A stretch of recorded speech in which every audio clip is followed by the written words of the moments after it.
Baik, terima kasih.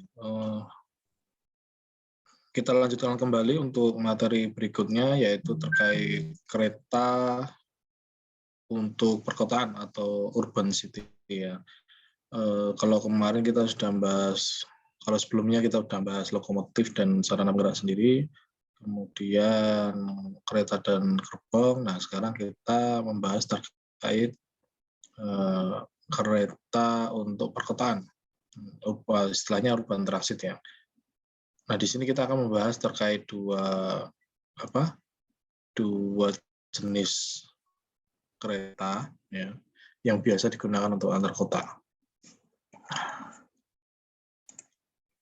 Nah, kereta antar kota ini biasanya bersifat komuter ya. Jadi ini bolak-balik ya, dan jaraknya itu tidak terlalu jauh.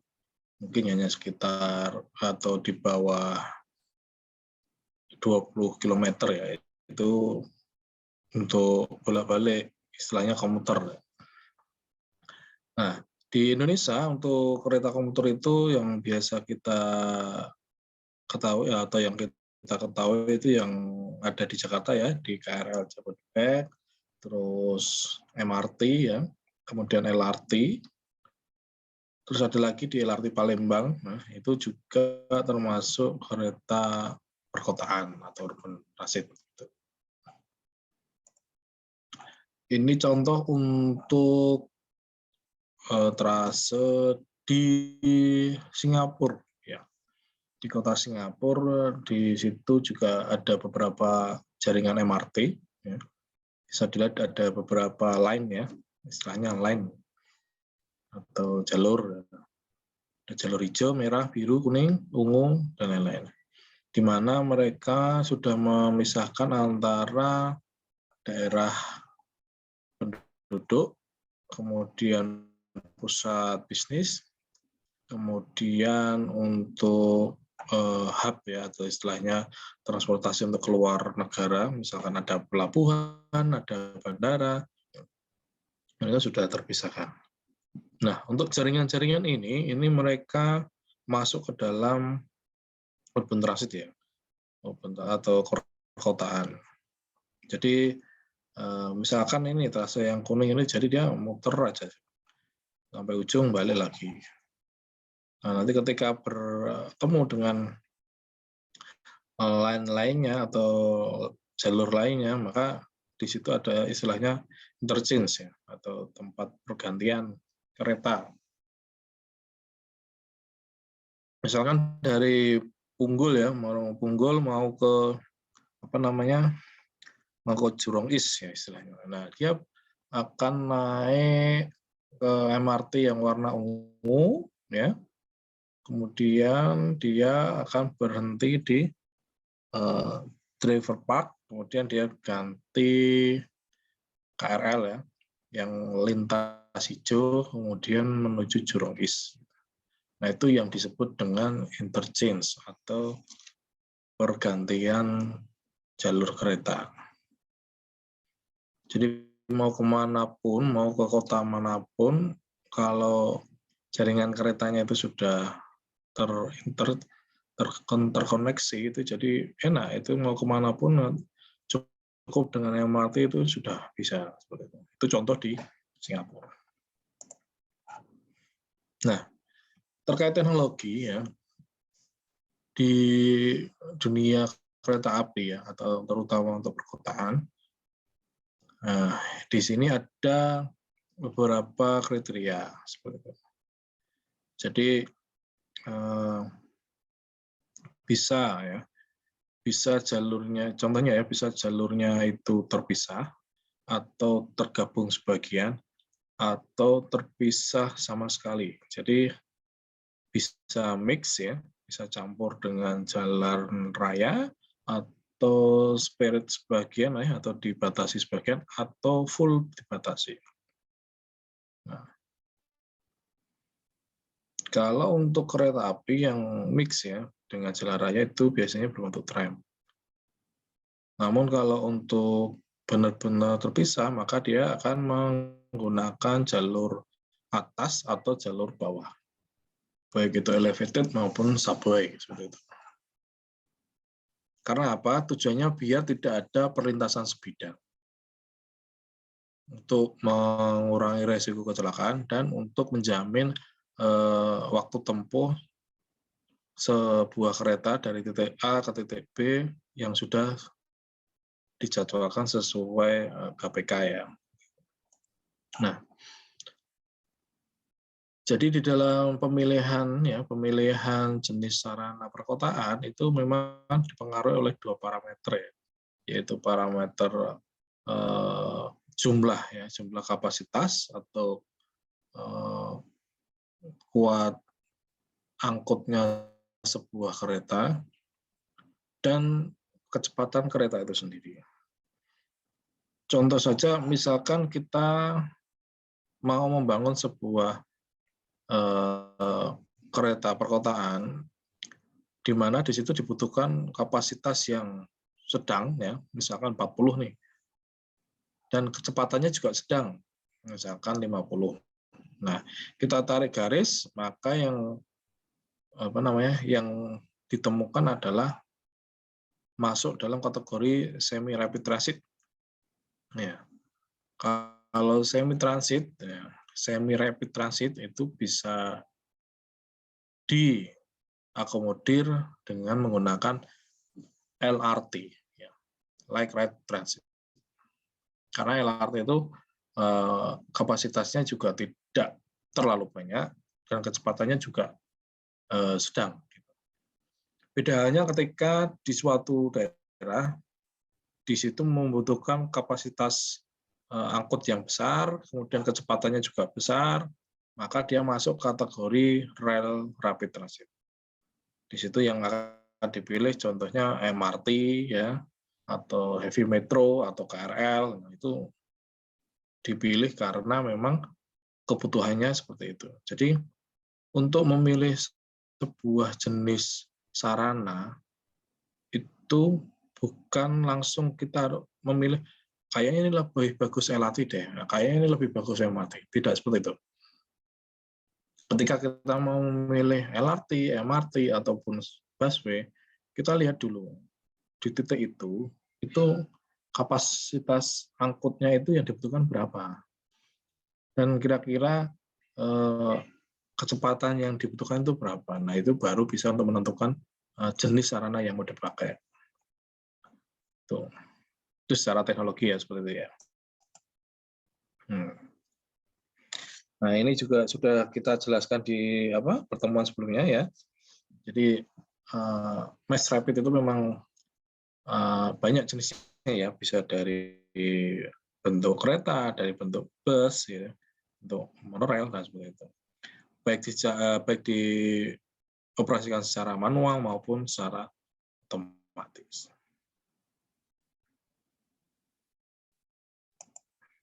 Nah, sekarang kita masuk contoh teknologi KA perkotaan. Nah, di situ ada yang contohnya yang otomatis ya.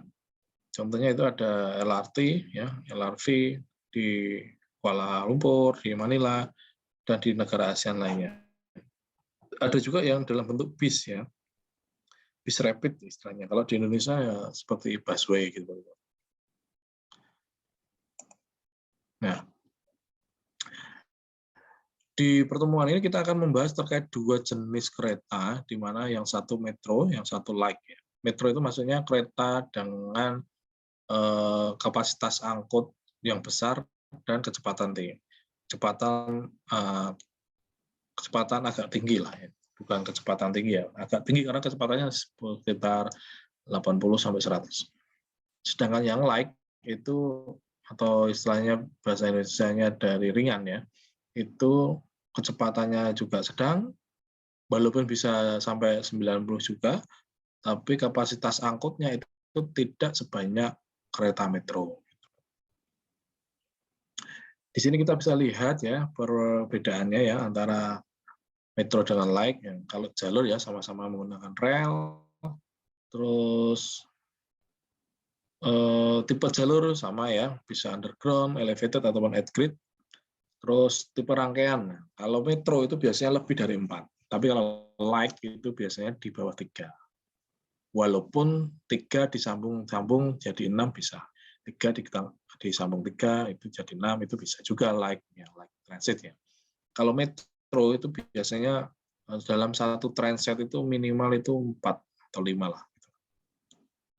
Propulsinya sama menggunakan listrik, stasiunnya juga ada yang elevated ya ataupun cabai. Sistem teknologi informasi juga sama, rencana perjalanan kadang ada stasiun atau halte yang dilewati, tapi kalau yang light itu biasanya tiap stasiun berhenti. Informasi bagi penumpang sama, menggunakan TCS ya, menggunakan komunikasi ke penumpang untuk memberikan informasi kepada penumpang, baik dikendalikan dari kabin masinis maupun dari OCC. Terus image, karena ini teknologi baru, pasti menggunakan image yang modern lah, seperti itu, yang terkini gitu. Ini kelanjutan yang tadi ya, perbedaan antara metro dengan light ya. Jadi light itu ya LRT ya, light rail transit itu lebih kecil dan lebih lambat daripada metro. Sedangkan metro itu kapasitasnya lebih besar, bisa sampai 1.500 penumpang dalam satu transit. Ya, sedangkan LRT hanya mampu menampung 255 dalam setiap rangkaian, walaupun bisa digandeng beberapa. Untuk jenis stasiun hampir sama ya. Terus jarak stasiun. Nah, untuk yang light, yang LRT itu biasanya jarak stasiun itu lebih pendek, karena memang didesain untuk setiap stasiun berhenti. Tapi kalau untuk yang metro itu biasanya jarak stasiun itu agak jauh gitu dibandingkan dengan LRT. Nah, ini contoh heavy metro train ya. Heavy metro train itu ada 2 tipe ya, ada tipe listrik, ada yang tipe diesel. Nah, ini untuk yang tipe diesel itu biasa kita sebut KRD ya, kereta rel diesel. Nah, dia dalam satu transit ada 4 ya, ada 4 kereta ya. MC, TT, MIC. M itu kalau perlu diingat ya, ketika ada konfigurasi transit atau transformasi, kalau di situ ada kode M, T, C itu hampir sama ya, similar ya. Kalau M itu pasti di situ ada penggeraknya, ada motor traksinya. Kalau E itu pasti ada engine ya, pasti ada motor dieselnya di situ atau genset. Kalau C itu pasti kabin. Sedangkan T itu trailer, itu maksudnya adalah kereta yang benar-benar isinya hanya untuk penumpang. Di situ tidak ada kabin, tidak ada traksi, motor traksi nggak ada. Terus kabin juga tidak ada, ya. Engine juga tidak ada. Jadi kalau benar-benar hanya satu huruf T, ya berarti rangkaian itu khusus untuk penumpang. Ini contoh KRD bikinan Inka ya. Transitnya ada 4, dalam satu transit ada 4 kereta. Konfigurasinya itu adalah MEC, TT, MEC. Ya. Di situ kita bisa lihat ada 2 MEC ya, berarti di ujung kiri, di ujung kanan sama-sama MEC. MEC itu berarti mesin motor, engine, kabin. Berarti dalam satu rangkaian, dalam satu kereta di situ ada kabin, ada motor traksi dan ada genset. Jadi dalam satu rangkaian KRD ini ada 2 mesin diesel yang ujung kanan dan ujung kiri.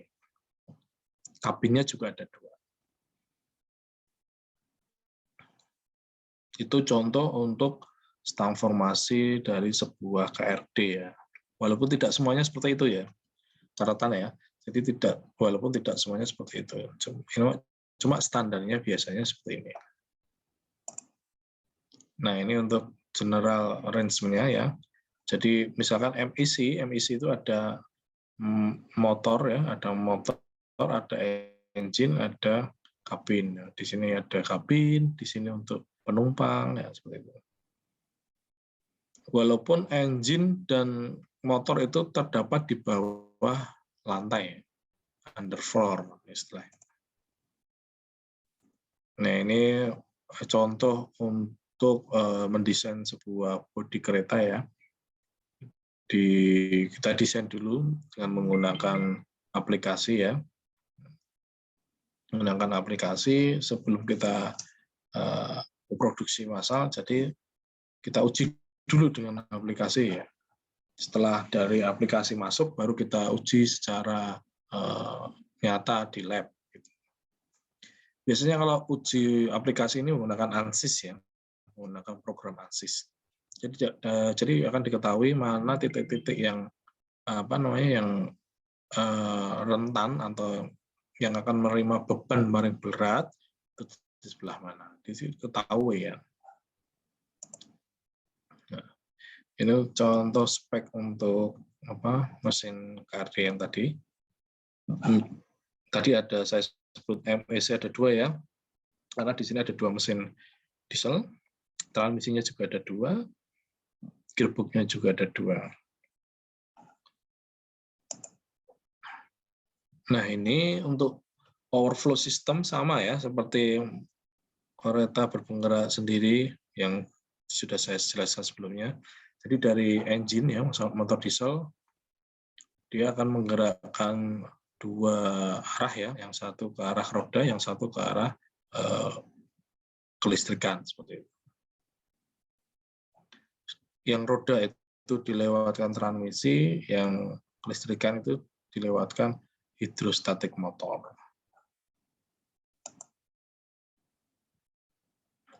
Nah, ini untuk sistem kontrolnya hampir sama, dia menggunakan sistem kontrol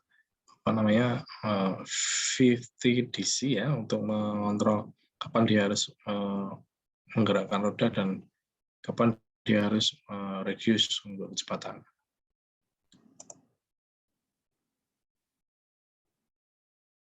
Untuk pintu dan jendela atau ujung kereta untuk KRD sudah didesain sedemikian rupa. Ya, sama ini terbuat dari baja semua ya. Terus kacanya juga terbuat dari material yang kuat, ya, yang kuat.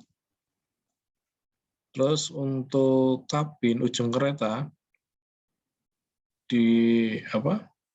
dilengkapi co-catcher ya di bawah, di bagian depan bawah itu yang warna merah itu. Fungsinya sama ya seperti yang di lokomotif. Dia fungsinya adalah untuk menangkap atau melempar material yang ada di atas trek. Jadi jangan sampai terlindas oleh roda. Karena apa? Kalau kereta melindas sesuatu, kemungkinan besar dia akan anjlok. Seperti itu. Oleh karena itu, biar tidak terinjak oleh roda, maka dipasanglah co-catcher ini untuk melempar atau membuang segala sesuatu yang menghalangi di atas trek.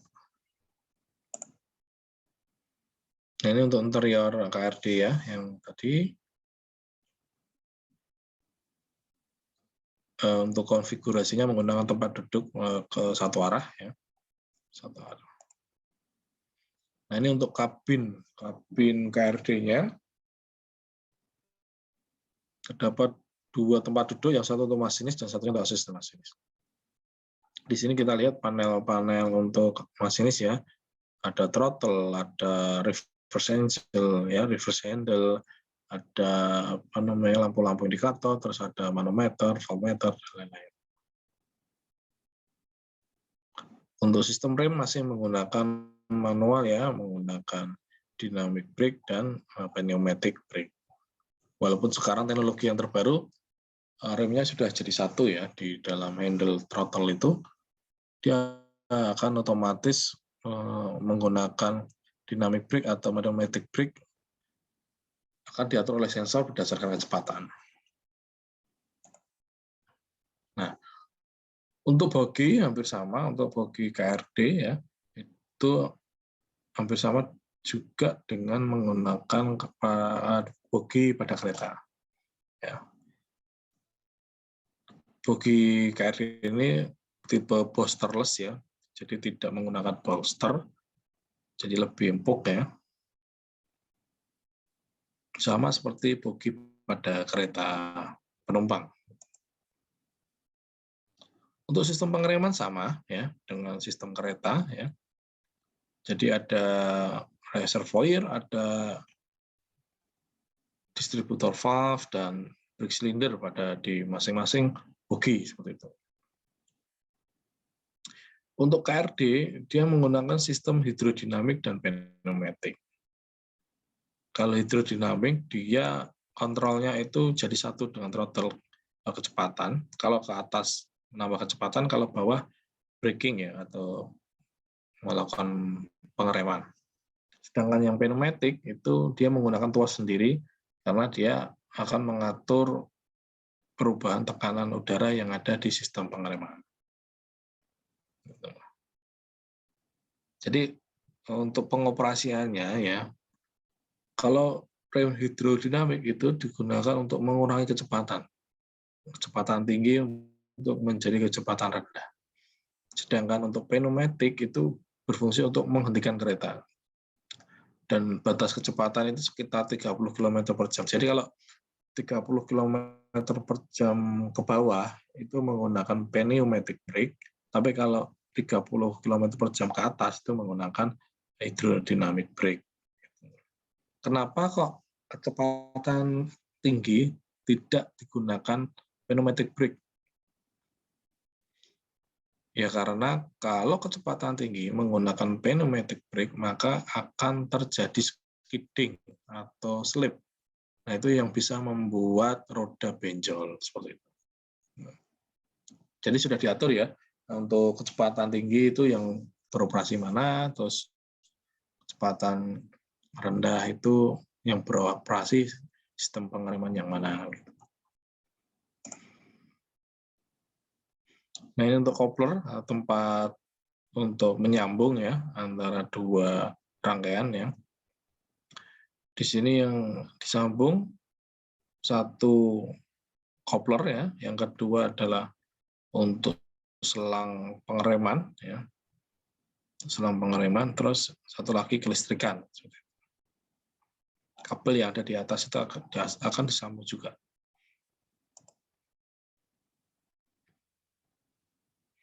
Nah, ini contoh untuk penempatan komponen-komponen yang ada di KRD.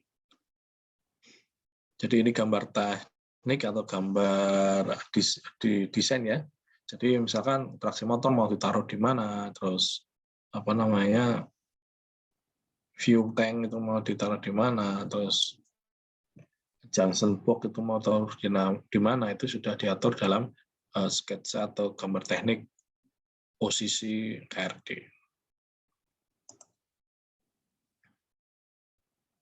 Nah, ini adalah driveline ya atau sketsa propulsinya KRD ya. Di mana yang sebelah kiri ini adalah genset. Genset itu gabungan antara mesin diesel dengan generator ya. Makanya sering disebut genset. Kemudian genset akan disambung dengan propeller ya, atau gardan shaft. Gardan shaft ini akan memutar gearbox. Gearbox akan memutar roda. Sedangkan untuk memutar roda sebelahnya cukup disambung dengan menggunakan second gardan shaft. Maka dia akan berputar bersama. Nah, ini contoh dari power pack ya atau genset ya. Di sini ada motor diesel dan sebelahnya ada generator.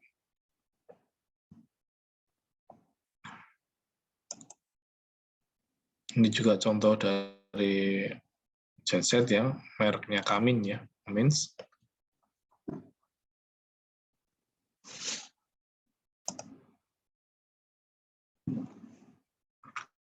Nah, ini adalah turbo transmisi ya. Fungsinya adalah untuk mengatur kecepatan KRD. Kalau di mobil atau di kendaraan hampir sama ya menggunakan transmisi. Cuma dia menggunakan hidrostatik, ya, atau istilahnya matic ya, udah matic lah istilahnya. Kalau di mobil ya matic. Kemudian di KRL, maaf, di KRD itu ada juga alternator ya, fungsinya untuk apa? Untuk mengalirkan arus. Ya. Dia akan menghasilkan apa namanya? Akan menghasilkan tegangan ya sebesar 50 kV. Kemudian tegangannya adalah 380 volt. Terus arusnya 76 ampere. Terus speednya di rata-rata 1.500 rpm. Jadi untuk mesin diesel itu memang stabilnya itu rpm-nya itu antara 1.500 sampai 2.000 rpm. Itu bisa menghasilkan torsi yang paling besar. Nah, untuk cooling system atau sistem pendinginan, ya, dia menggunakan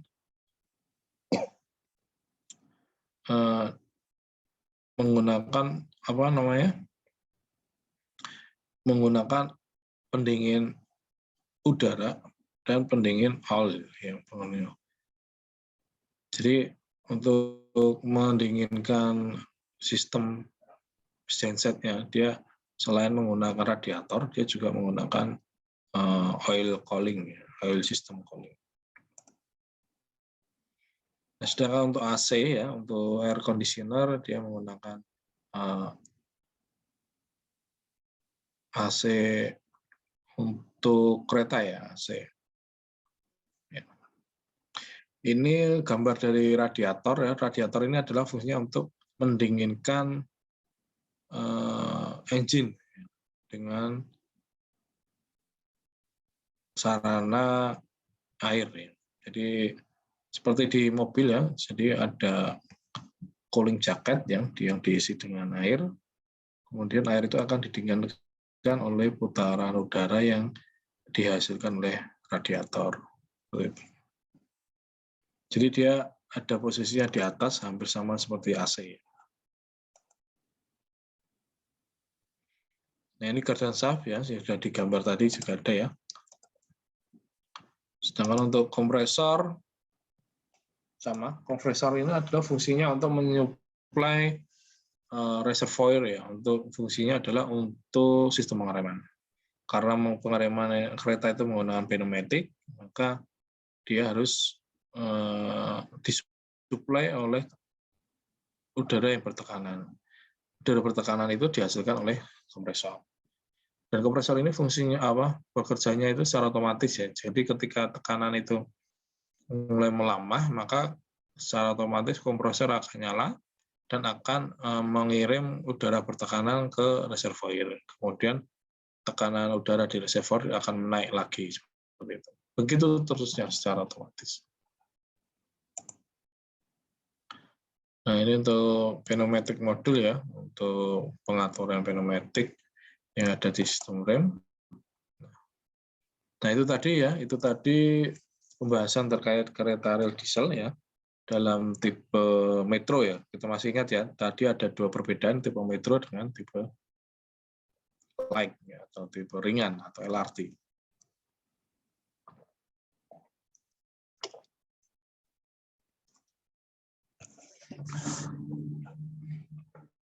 Oke, kalau tadi sudah terkait KRD, maka sekarang kita masuk ke KRL, kereta listrik. Kalau tadi sumber powernya itu dari diesel, nah sekarang ini kereta rel listrik ini powernya berasal dari listrik, atau listrik aliran atas. Tapi dengan adanya teknologi terbaru sekarang belum tentu listrik itu dari aliran atas. Dari third rail juga sudah bisa karena teknologi yang dikembangkan kan sudah mampu untuk membuat third rail. Sekarang di Indonesia ada LRT Palembang, itu kan menggunakan third rail. LRT Jabodebek, LRT Jakarta itu kan sudah menggunakan third rail. Nah ini beberapa peraturan yang mengatur terkait KRL. Ini sama ya, penentuan jenis sarana tadi yang seperti saya sebutkan di awal tadi, dia mau masuk ke klaster mana, apakah klaster bis atau tram atau LRV ataupun metro.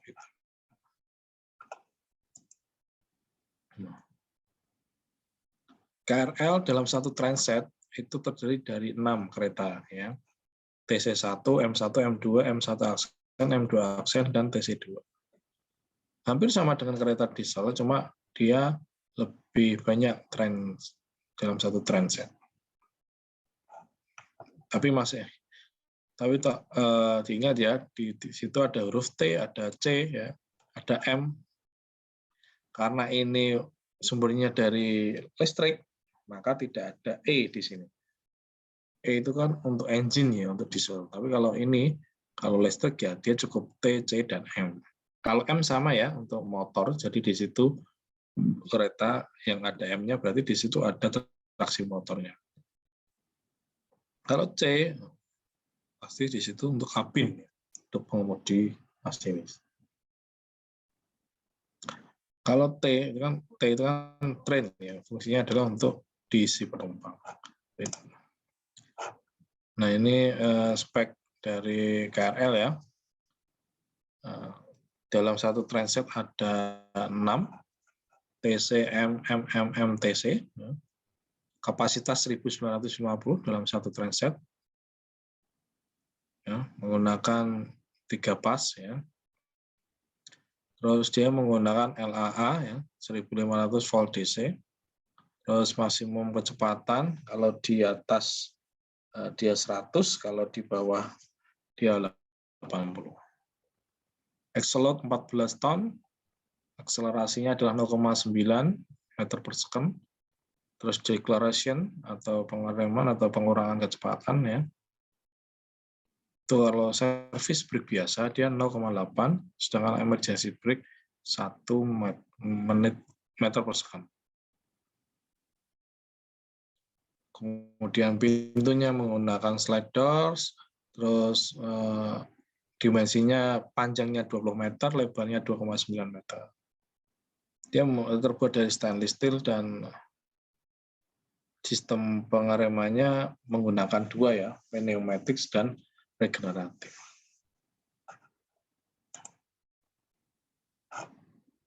Ini adalah beberapa keuntungan dan kerugian untuk menggunakan KRL.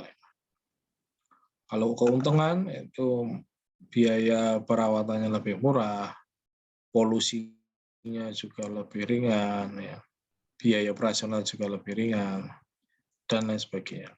Kalau kerugiannya, waktu pembangunannya mahal. Jadi dia harus membangun LAA, terus membangun pembangkit listrik, dan ya. Terus pembangunan pada tunnel atau pada terowongan agak terjadi kesulitan karena tingginya kan sudah ditentukan. Seperti itu. Itu tadi keuntungan dan kerugian.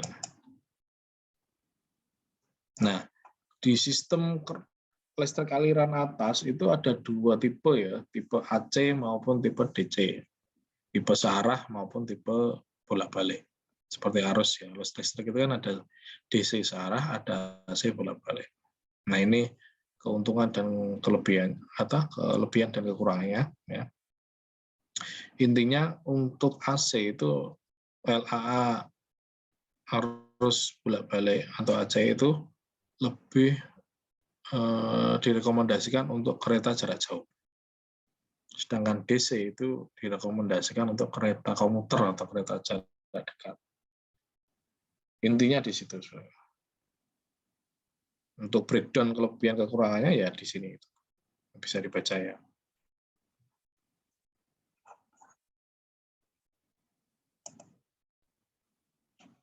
Nah, ini keuntungan dan kekurangan dari listrik aliran atas dan dibandingkan dengan rail. Jadi ini tidak ada yang lebih bagus atau tidak ada yang lebih jelek ya. Cuma tujuan dari pembuatan LAA atau rail itu untuk apa dulu kan gitu. Jadi pemilihan teknologi itu dikembalikan lagi tujuannya untuk apa. Gitu. Karena semuanya punya kelebihan dan semuanya punya kekurangan juga. Jadi dipilih mana yang mau digunakan itu sesuai rencana penyusunan trase kereta api ya seperti itu yang kita bahas di depan tadi kan. Jadi kita tidak boleh tidak boleh terlalu fanatik kepada salah satu teknologi gitu ya, karena memang sebuah teknologi itu ada plus minusnya. Yang perlu kita ketahui itu untuk daerah sini atau untuk keperluan transport di sini itu yang bagus itu mana gitu aja. Jadi semuanya tinggal dipilih sesuai tujuan. Nah ini LAA ya, LAA itu kalau di luar stasiun dia menggunakan kabel yang fleksibel, sedangkan yang di stasiun dia menggunakan fix, ya, rigid catenary system.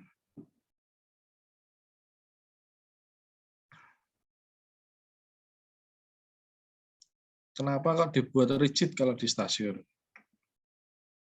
Karena mayoritas kereta itu akan berhenti di stasiun. Jadi kalau di stasiun dipasang kabel, takutnya kabelnya itu akan terdorong ke atas terus oleh pantograf dan bisa putus. Makanya dibikin yang fix atau rigid.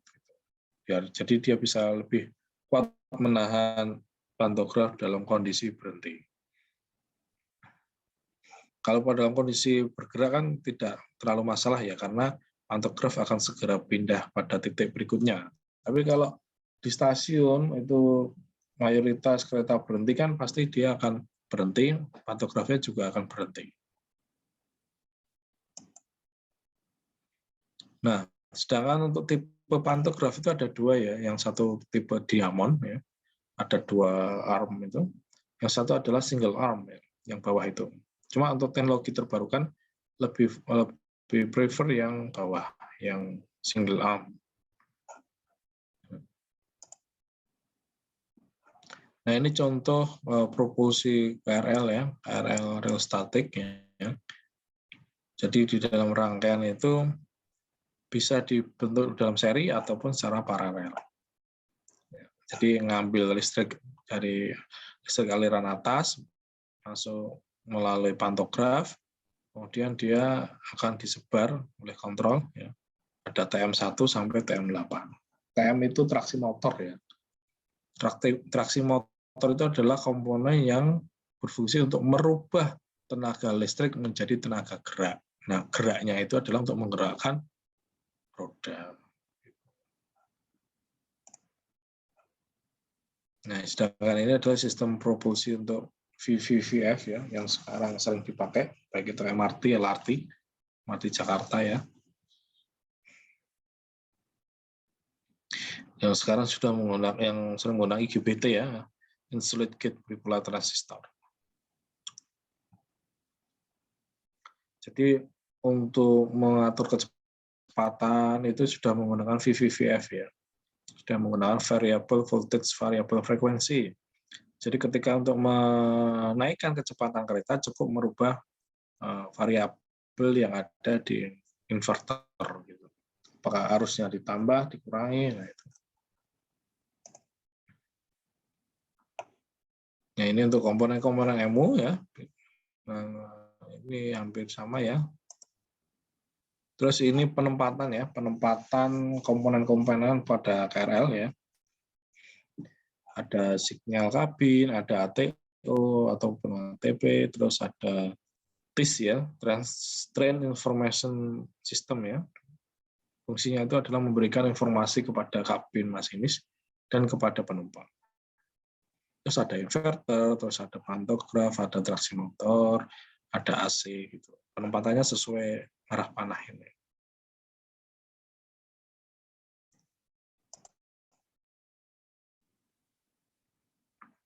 Nah, ini merupakan diagram blok transmisi daya dari KRL VVVF ya. Jadi listrik itu berasal dari substation ya. Substation adalah pembangkit listrik yang ada di samping setiap stasiun itu, kemudian dia mengalirkan arus melalui pantograf, melalui LAA ya, listrik aliran atas.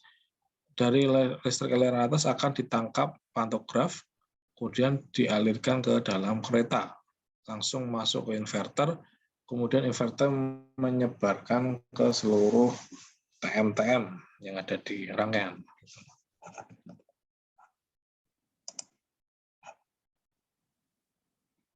Nah ini perbedaan traksi sistem ya, traksi motor ya. Ada yang TM AC, ada yang TM DC.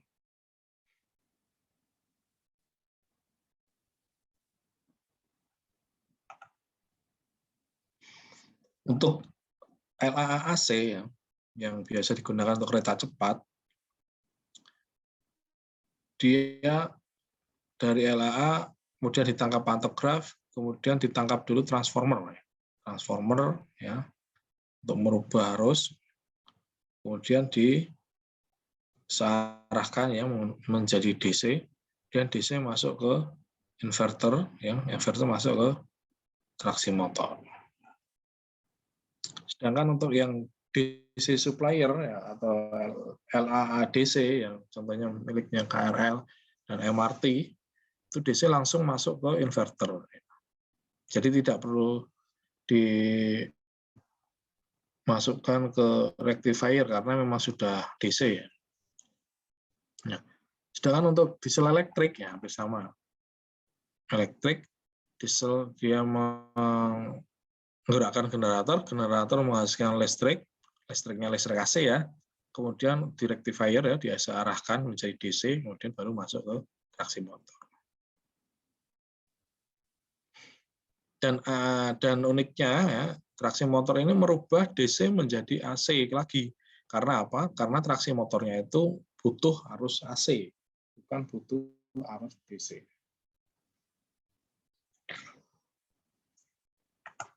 Pertanyaannya, kalau memang dari LAA sudah AC, kenapa tidak langsung ke traksi motor? Kan seperti itu. Ya, bisa sih langsung ke traksi motor, tapi kan powernya itu kan tegangannya kan terlalu besar.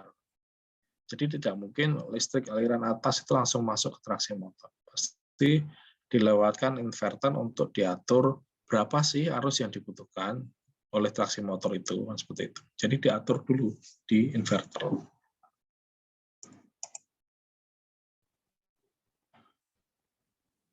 Nah, ini contoh rumus ya antara kecepatan, antara jarak dengan gaya ya. Ini untuk grafik juga ya, antara kecepatan dengan berapa sih power yang dibutuhkan untuk menggerakkan kereta dalam kecepatan tertentu.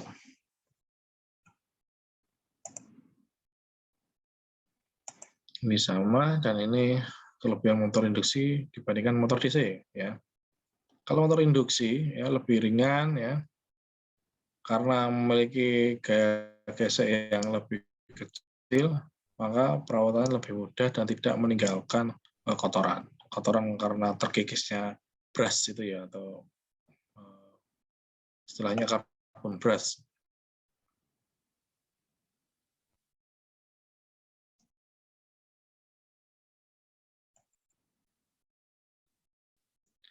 Nah, ini contoh dari VVVF ya, inverter system ya.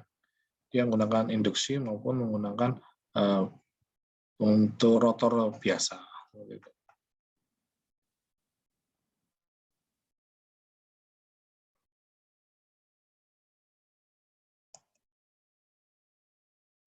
Ini perbandingan efisiensi motor traksi ya, dari DC, induksi, dan total PMSM ya. PMSM, kalau sedangkan DC motor biasa ya, itu efisiensinya sampai 90%. Kalau induksi dia sampai 91 ya, walaupun tetap 94. Terus kalau sistem PMSS dia bisa sampai 97%. PMSM yaitu adalah permanen magnet sinkronus motor. Jadi dia mengurangi gesekan dan cukup membangkitkan elektrik magnet dengan menggunakan magnet. Nah, ini adalah sistem pengereman ya, hampir sama ya KRL ya dengan KRD ya. Jadi ada dua sistem pengereman, baik itu secara mekanik ya DC maupun secara non ADC. Apakah itu rail brake atau air resistant braking.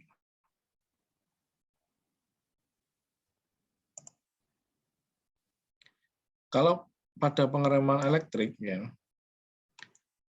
ada tiga, yaitu electric traction, ada dynamic braking, dan regenerative braking.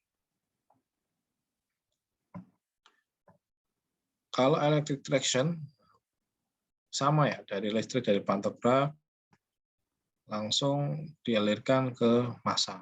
Ya. Kalau dynamic brake dia diputar kembali ya, sebelum menjadi massa dia putar kembali ke generator.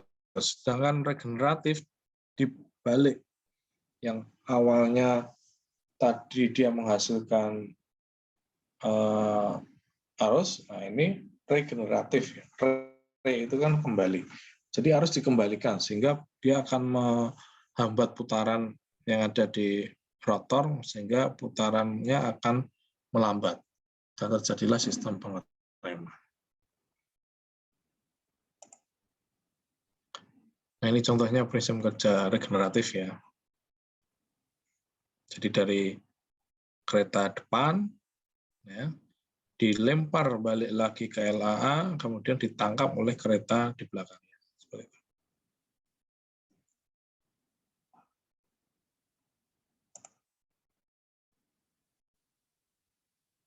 Nah, ini adalah data grafik atau tabel ya. Jadi contoh ini kecepatan 100 nih.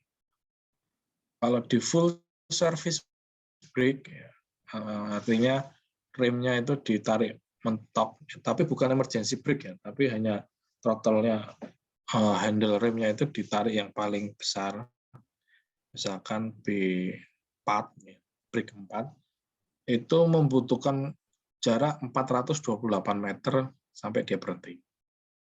Tapi kalau emergency brake, dia membutuhkan jarak 400 meter baru berhenti dengan kecepatan 100.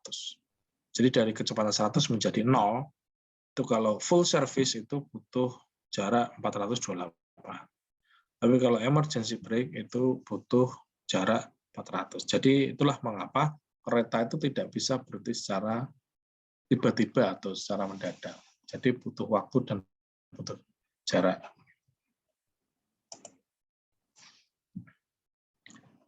Ini contoh juga kereta jarak jauh ya. Ini perbedaan blok rem menggunakan cor ataupun menggunakan komposit. Dari di sini bisa dilihat ya. Jadi sama-sama standarnya adalah jika 60 secara teori dia akan berhenti pada jarak 249. Kecepatan 100 dia akan berhenti pada jarak 650. Ketika diuji coba menggunakan blok rem dengan kecepatan 100 yang harusnya secara teori dia itu berhenti dalam jarak 650, ternyata dia membutuhkan jarak 910 meter. Jadi melampaui hasil perhitungan teorinya. Jadi harusnya 650 sudah berhenti, dia 900 meter baru berhenti. Beda lagi dengan rem komposit. Secara teori dia dengan kecepatan 100 bisa berhenti pada jarak 650, ternyata setelah diuji coba, dia malah hanya membutuhkan jarak 600 meter sudah bisa berhenti. Itulah perbedaan antara blok rem menggunakan cor dan blok rem menggunakan komposit.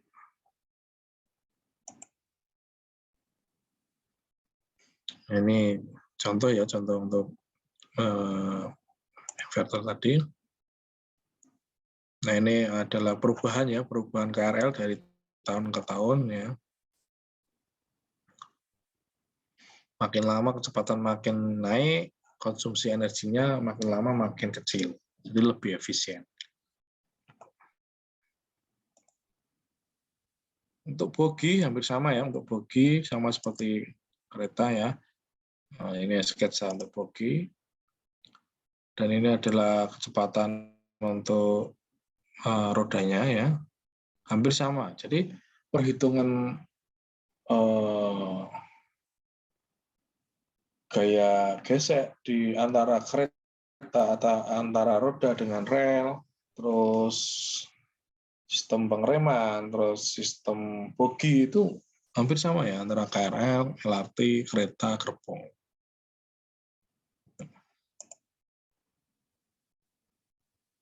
Nah, ini apabila kita mau mengecek berapa sih betap curve-nya itu ya. Kita mau melihat titik kerusakan atau titik ganti dari sebuah komponen itu di titik berapa sih gitu, di waktu yang mana. Tabel ini didapat dari beberapa percobaan ya, jadi dari sekian trial itu dicatat sehingga menghasilkan tabel ini. Jadi untuk user itu, untuk pengguna itu tidak perlu menghitung lagi atau mempraktekkan lagi, cukup melihat tabel ini bisa menentukan kapan sih komponen ini harus diganti. Nah, ini sketsa untuk perawanan KRL. Nah, oke, dari tadi kita sudah membahas terkait KRD dan KRL ya. Oke. Sebelum masuk ke sistem,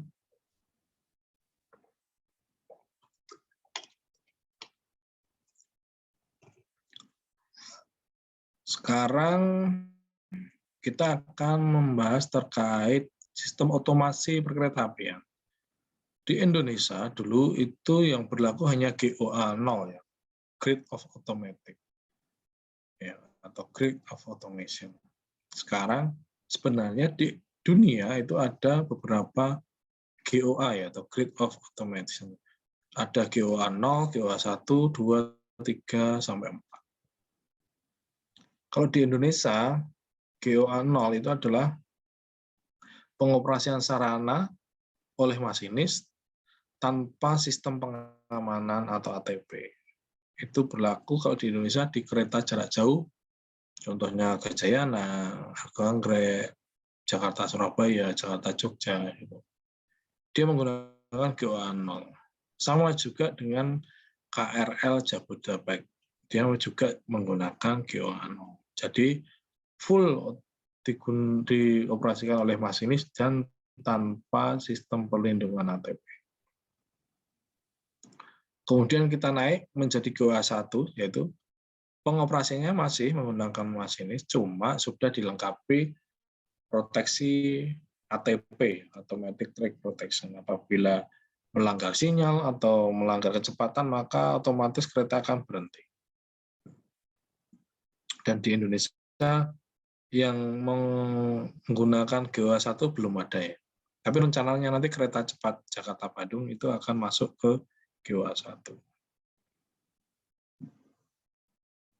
Kemudian naik lagi ya ke GOA 2. GOA 2 itu pengoperasiannya masih menggunakan masinis, cuma semi otomatis. Masinis hanya bertugas membuka dan menutup pintu saja.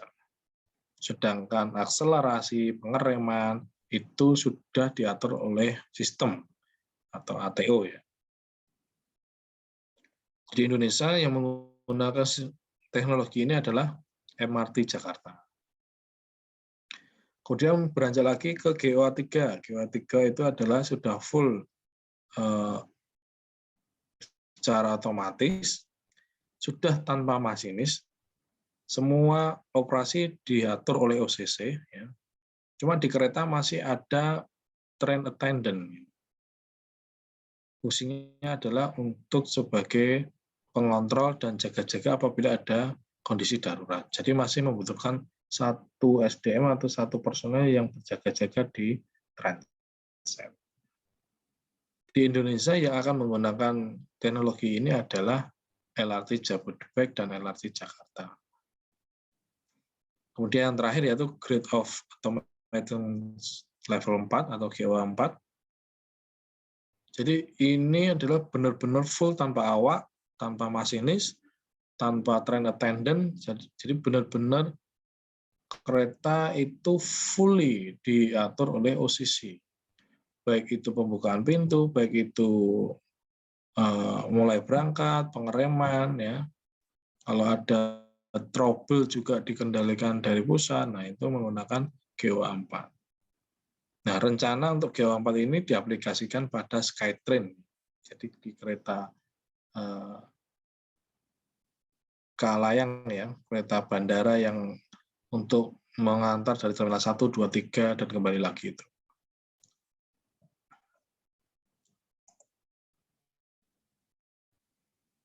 Nah, ini contoh penolongan pada emergency, ya. Jadi di KRL atau di pintu kereta itu paling ujung bisa dibuka, ya, untuk melakukan emergency evakuasi. Tapi ada juga yang evakuasinya dari samping, pintunya dari samping. Nah, itu tergantung desain dari safety, desain dari sebuah kereta itu seperti apa. Untuk jalur pengamanannya juga seperti apa. Nah, itu sudah diatur di awal, ya. Kalau ini kan contoh pintu daruratnya ada di depan kabin.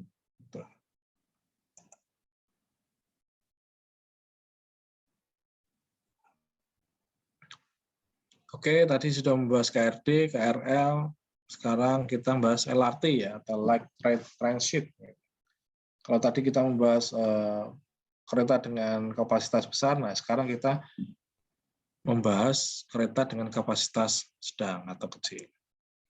LRT itu sudah digunakan banyak sekali di beberapa dunia, ya. Ada yang di Singapura, Bangkok, Kuala Lumpur, Manila, Dubai, ya.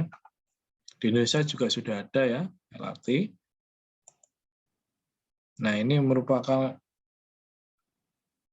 desain, ya, desain LRT Jakarta, ya, atau kalau dulu namanya LRT Jakpro, ya, Jakarta Property itu.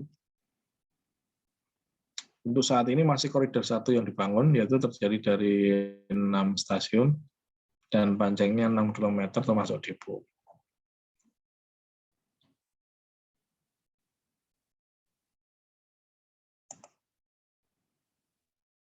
Ini depo, ya, depo LRT depo, ada Kelapa Gading, Boulevard, ya, Pulau Mas, kemudian Pacuan Kuda dan Velodrome. Spektek dari LRT, ya, dia dari satu transit dia terdapat 2 kereta, ya, dan 2 kabin, ya, dan 2 kabin kiri dan kabin depan kanan, ya, dan semuanya fully diisi penumpang, ya. Panjang keretanya yaitu 28 meter, terus 13 meter, kemudian lebarnya 2,6, tingginya 3,4.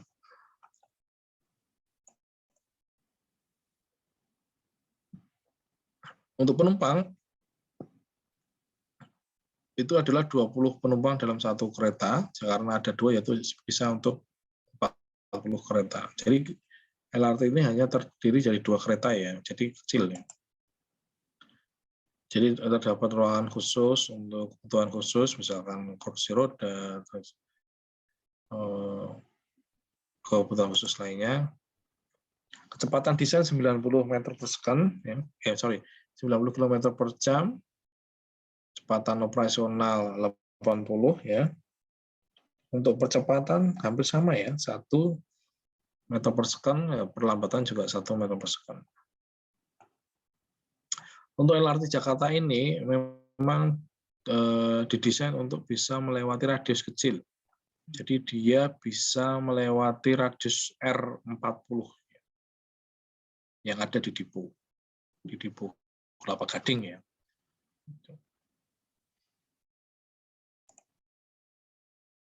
Susunan rangkaiannya ya, dia menggunakan 2 kereta dalam 1 transit, tapi bisa digabung jadi total 2 tambah 2 jadinya 4 kereta dalam 1 transit. Dan khusus kereta khusus untuk kereta Jakarta ini dia menggunakan bogi artikulit,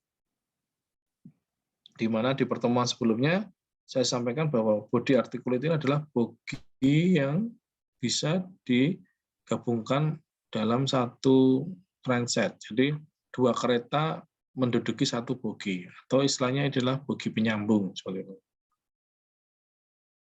Tujuannya apa? Tujuannya adalah agar bisa melewati radius kecil seperti tadi ya, yang R40 tadi. Maka digunakan bogi artikulit ini.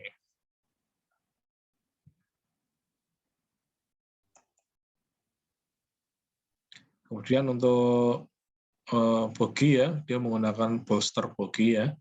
Terus lebar spornya 1435, diameter rodanya kecil ya, hanya 660 ya. Dia sistem remnya menggunakan disc brake.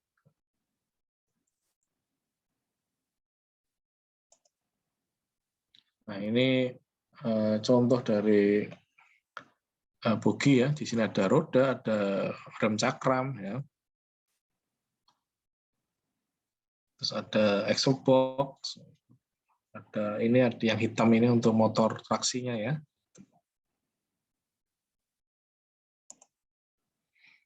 Ini sanding box ya. Fungsinya adalah pasir. Dia adalah fungsinya untuk mengeluarkan pasir atau menyemprotkan pasir di depan roda apabila terdeteksi terjadinya skidding atau slip. Jadi ini kerjanya otomatis ya. Jadi ketika terjadi skidding atau slip, maka sensor akan memerintahkan sanding box ini menyemprotkan pasir lembut. Skidding ini bisa terjadi karena licin karena air hujan, atau karena power dari motor traksi berlebihan dibandingkan dengan beban yang diterima. Jadi sehingga bisa terjadi skidding. Nah, untuk gangway ya, karena ini menggunakan articulate bogi, maka gangway-nya itu tertutup full ya. Jadi dari dalam itu tidak bisa melihat keluar. Jadi seakan-akan itu memang dalam 1 transit itu ya tersambung semuanya. Nah, ini adalah coupler ya, fungsinya adalah untuk menyambung antara transit satu dengan transit lainnya. Di mana di transit ini, di coupler ini ada 3 komponen yang akan disambung. Yang pertama adalah mekaniknya, yang kedua adalah pneumatiknya, ya, yang ketiga adalah elektriknya.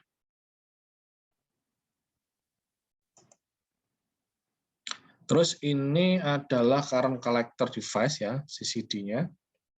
Karena LRT Jakarta ini menggunakan trail ya, tidak menggunakan LAA, maka tidak ada pantograf. Tapi pantograf ini diganti dengan CCD atau current collector device. Nah, CCD yang warnanya kuning ini akan menempel pada trail atau rel ketiga. Jadi trail itu akan dialiri arus ya, akan dialiri tegangan. Nah, tegangan itu akan ditangkap oleh CCD ini kemudian dikirim ke inverter. Hampir sama seperti KRL tadi. Cuma KRL tadi kan menggunakan pantograf dan sumbernya dari LAA. Sedangkan yang trail itu listriknya dari trail kemudian masuk ke kereta melalui CCD. Jadi kalau atas itu ada pantograf, kalau lewat samping ya lewat CCD gitu aja. Nah, ini sama ya, menggunakan inverter, sama seperti KRL. Oh, teknologinya juga sama. Nah, ini untuk sketsa tempat duduk, sketsa bodi untuk LRT Jakarta seperti ini ya. Ini tipe-tipe tempat duduk, terus platform screen ya, PDE, PSD ya, platform screen.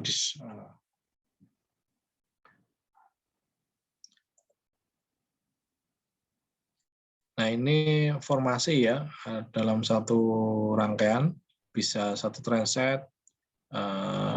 Kalau yang LRT Jakarta tadi 2, sedangkan yang LRT Jabodebek itu ada 3. Nah, bedanya dengan LRT Jakarta, LRT Jabodebek ini dalam satu transit itu ada 3. Ada 3 kereta ya. Walaupun bisa digabung ya, 3 tambah 3 ada 6.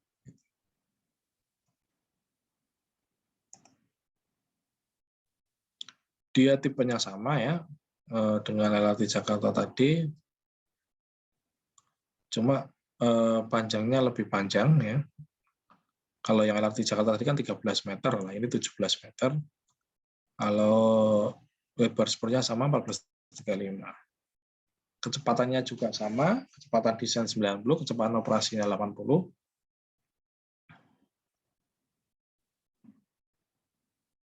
Untuk percepatan juga sama, 1 meter per detik. Ya, untuk perlambatannya juga sama, 1 meter per detik. Sedangkan di LRT Palembang, ya, LRT Palembang sama dengan LRT Jabodebek ya, dalam satu transit ada 3 kereta. Ya. Ada 3 kereta, walaupun bisa disambung ya, 1 transit tambah 1 transit, 3 tambah 3 menjadi 6 kereta.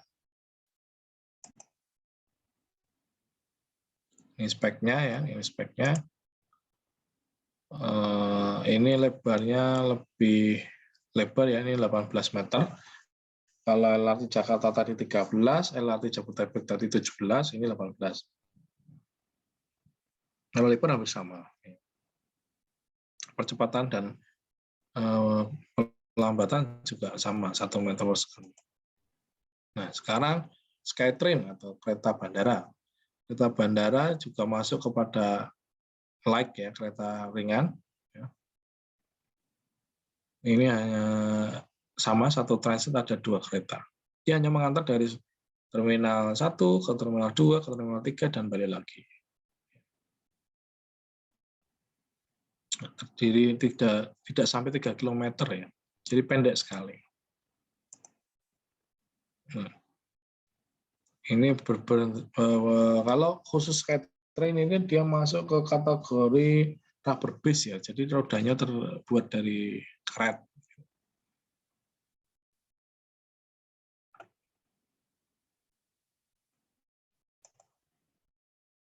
Ini untuk apa namanya?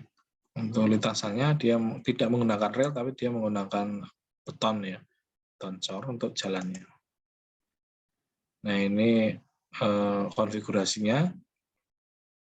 Satu transit ada 2 kereta. Ini interiornya ya. Interiornya.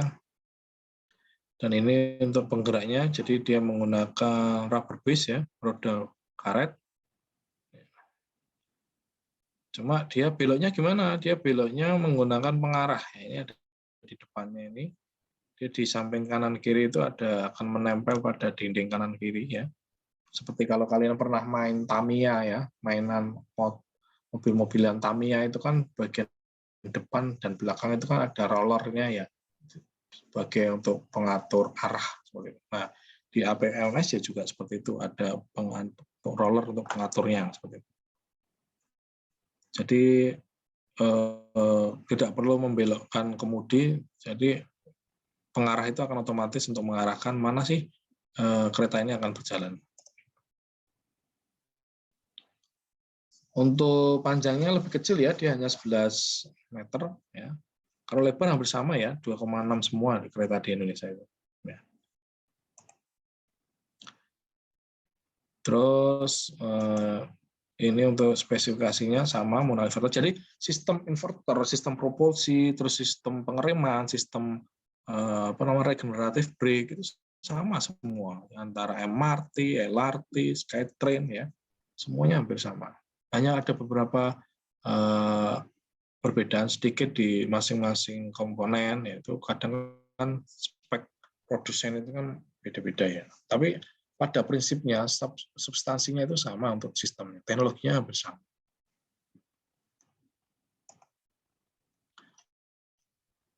Nah, sekarang kita masuk ke monorail. Monorail itu yang namanya mono itu kan satu ya, rail itu satu, rel itu track ya, berarti kereta yang berjalan di satu track. Ya. Ini sejarahnya ya, ini relnya menggunakan satu, loh kok tidak anjlok Pak? Nah, karena dia diikat kanan kirinya ya. Nanti kita bisa lihat nah, untuk monorail itu hampir sama dengan maglev ya. Maglev juga disebut monorail karena dia berjalan pada satu rel. Cuma untuk maglev dia dilengkapi sistem magnet ya. Magnet levitation. Jadi dia naik turun itu menggunakan gaya magnet, maju mundur juga menggunakan gaya magnet. Nah, ini menggunakan gaya tarik-menarik antara kutub selatan dan kutub utara. Jadi di on-off-kan, jadi seakan-akan dia ketarik ke kanan, ketarik ke kiri, sembari ketarik ke depan, nah seperti itu. Seperti kita mainan ujung magnet utara ditemukan dengan selatan, itu kan pasti dia akan tarik-menarik. Nah, seperti ini juga, dia menarik rangkaian itu ke depan kanan, ke depan kiri, ke depan kanan, ke depan kiri. Tapi karena ini kecepatannya sangat tinggi, jadi seakan-akan tidak terlihat ya, gesekan kanan kiri itu tidak terlihat. Yang terlihat hanya kereta itu maju ke depan, seperti itu aja.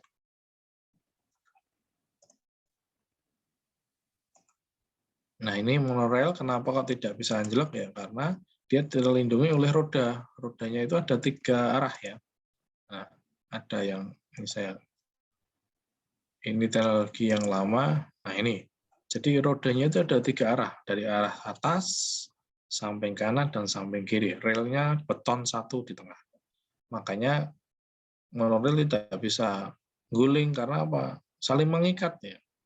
Atas, kanan, kiri, seperti itu.